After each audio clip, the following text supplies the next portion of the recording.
Conditions are expected to last at least through midweek, and we haven't seen weather conditions like this in the East Idaho region for quite a while now, almost a decade. The cold, it can bring on many different problems, so we sent our California native, Local News 8's Taja Davis, out to get some answers. She talked to an expert on what these dangers could be doing to our bodies during the cold time, Taja. Yeah, that's right, Chris. When we have temperatures that dip below freezing, let alone below zero, our bodies can go into shock if we don't properly prepare for the cold conditions.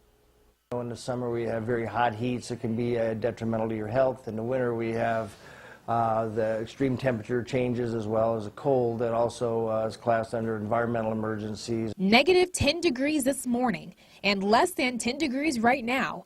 These temperatures are so cold it can affect our core body temperature, which then affects our physiological states. Cold exposure can be extremely dangerous, and it's not uncommon to have across the nation several deaths every year from cold and snowy conditions. Properly cover up your body, especially your toes, fingers, ears, and nose.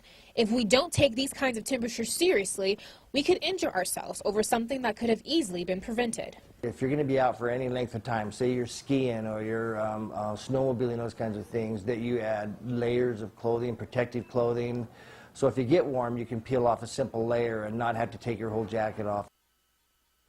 So along with the layering effect, Dr. Anderson also told me something that I didn't know, that when you buy winter clothing, look for the cold rating. In our area, we should look for coats, gloves, and boots that have a 0-degree grade or even in the negatives. I wish I knew that before I moved here.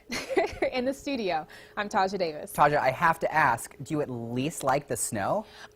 It was very mesmerizing at first, but now I'm kind of scared for my life with driving. I feel like I don't know how to drive anymore. Just so take getting it slow. used to that. Take it slow, you'll be fine. Thanks, Taja.